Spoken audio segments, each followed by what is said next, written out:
We recently asked the 50 best teachers in America to help us rank the greatest tips in the history of Golf Digest.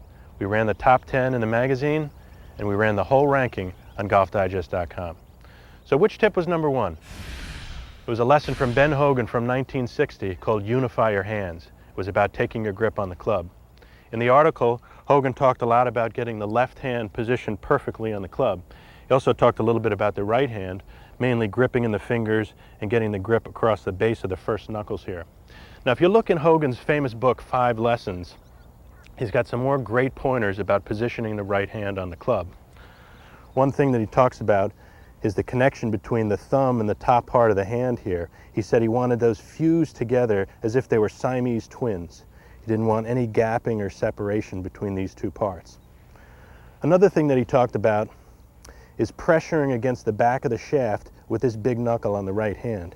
That really made him feel like he got a great connection to the club with his right hand.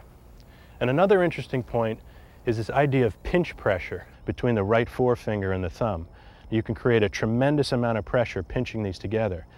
Hogan said it's great for everyday things like picking up a coffee cup or turning a doorknob, but it's an absolute killer in the golf swing because it sends tension up the outside of the arm, into the shoulder, and into the upper body. Now, Hogan said a great way to keep tabs on how you're doing with this pinch pressure is to flare your forefinger and thumb off the shaft and go ahead and make practice swings like this. It'll really give you that feeling of having a unified grip with your two hands together. He had that great phrase in 5 Lessons, the idea of having one corporate hand on the club. So Ben Hogan, a great champion, and now another distinction, the greatest tip in the history of Golf Digest.